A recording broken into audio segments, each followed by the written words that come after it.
karenanya diberikannya kuasa menjadi anak-anak Allah. Pada mulanya adalah firman. Firman itu bersama-sama dengan Allah, dan firman itu adalah Allah. Ia pada mulanya bersama-sama dengan Allah. Segala sesuatu dijadikan oleh Dia, dan tanpa Dia tidak ada satupun yang telah jadi dari segala yang telah dijadikan. Dalam Dia ada hidup, dan hidup itu adalah terang manusia. Terang itu bercahaya di dalam kegelapan, dan kegelapan itu tidak menguasainya. Datanglah seorang yang diutus Allah, namanya Yohanes.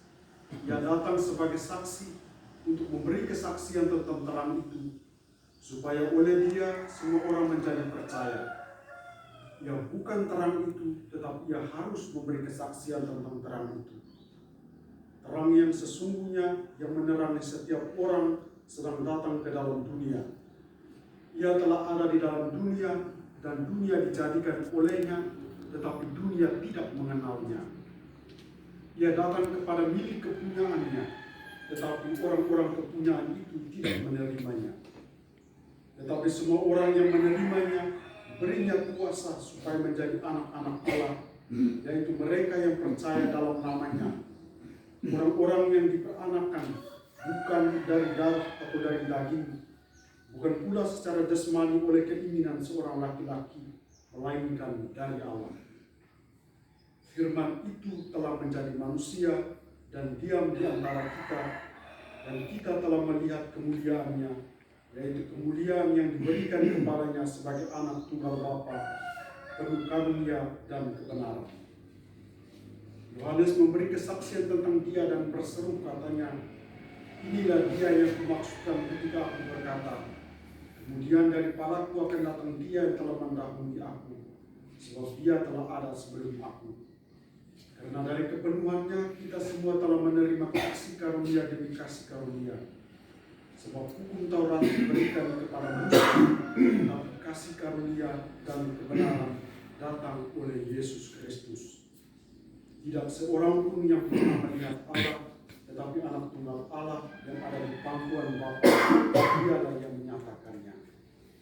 Demikianlah Injil Tuhan. Terpujilah Kristus.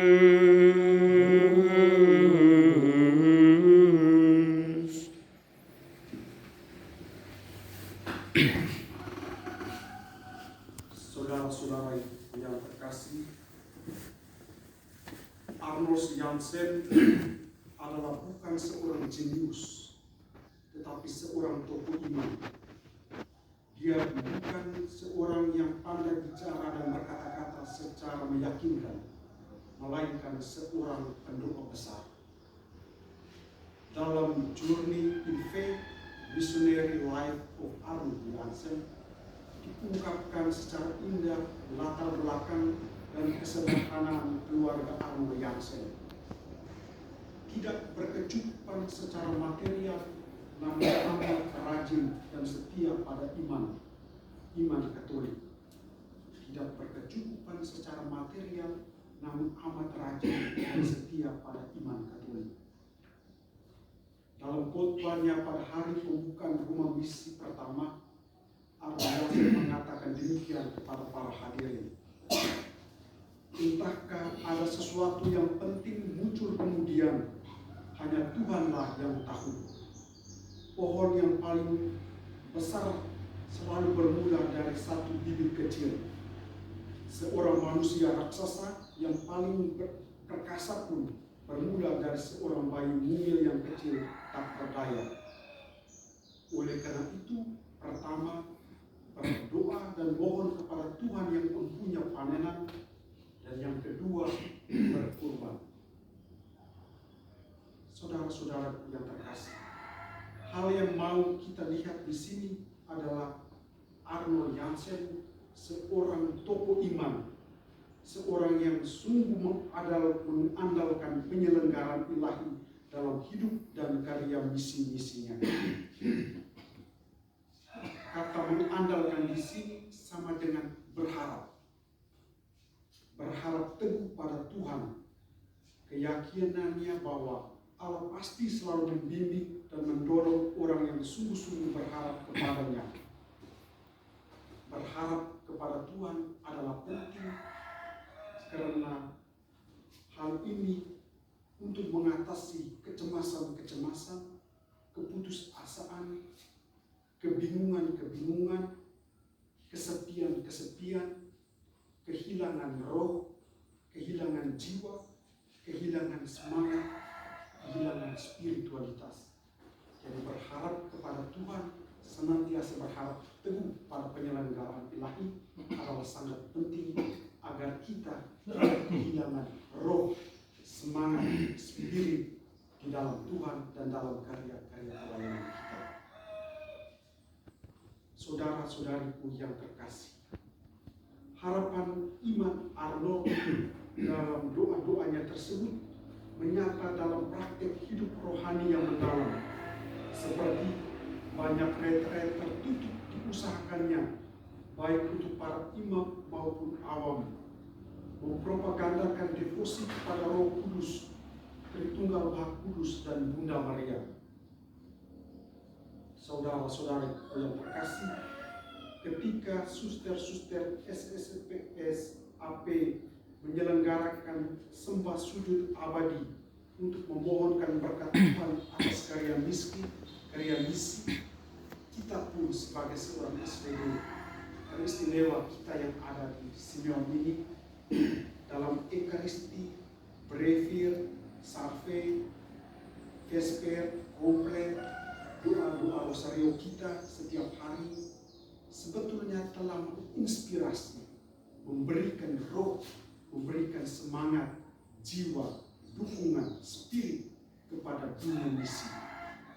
Bahwa mengandalkan Tuhan pertama-tama itu adalah berkat. Berharap selalu kepada Tuhan dalam doa-doa adalah sebuah keuntungan dalam sebuah misi yang sehat, kudus, dan diberkati. Jadi bagi sebuah misi yang kudus, yang sehat, diberkati, pertama-tama kita harus mengandalkan Tuhan, mengandalkan kekuatan yang datang dari Tuhan sendiri, supaya misi kita menjadi sehat, kudus, dan diberkati. Paulus berkata dalam bacaan kedua tadi, aku berdoa supaya ia menurut kekayaan kemuliaannya menguatkan dan meneguhkan kamu oleh rohnya di dalam batinmu, sehingga oleh imanmu Kristus diam di dalam hatimu dan kamu berakar dan berdasar di dalam kasih. Berakar di dalam kasih mengandaikan kita berdoa, sebagaimana dikatakan oleh Paulus ini. Saudara-saudara yang terkasih, Arnold Jansen adalah seorang yang memiliki komitmen dan fokus. Ia sadar bahwa dirinya dipanggil untuk mewartakan sabda Allah kepada orang-orang yang belum mengenal Kristus tanpa memandang sara, suku, ras, warna kulit. Yesaya bacaan pertama berkata, Tuhan telah menunjukkan tangannya yang kudus di depan mata semua bangsa, maka segala ujung bumi melihat keselamatan yang datang dari Allah kita. Dalam berbagai usaha, ia mewujudkan komitmennya itu secara kreatif melalui khotbah-khotbah, wejangan-wejangan, majalah-majalah, maupun melalui cara hidupnya. Arnold Jansen memiliki komitmen yang teguh untuk mewartakan kerajaan Allah kepada sebuah bangsa, terutama mereka yang belum mengenal Kristus, secara kreatif. Sekarang pertanyaan untuk kita, bagaimana kita yang ada dalam situasi Simeon ini, bagaimana kita juga berbisnis secara kreatif dalam konteks kita? Adalah tepat kita berdoa dan juga kita memberikan teladan hidup kita. Bagi saya dua hal ini adalah suatu bentuk kreativitas kita dalam bermisi dalam konteks ini adalah berdoa. Kita berdoa dan juga kita memberikan teladan hidup, cara hidup kita memberikan teladan hidup. Itu adalah misi kita dalam konteks ini. Semoga doa-doa kita yang kita sampaikan setiap hari memberikan semangat, memberikan dukungan,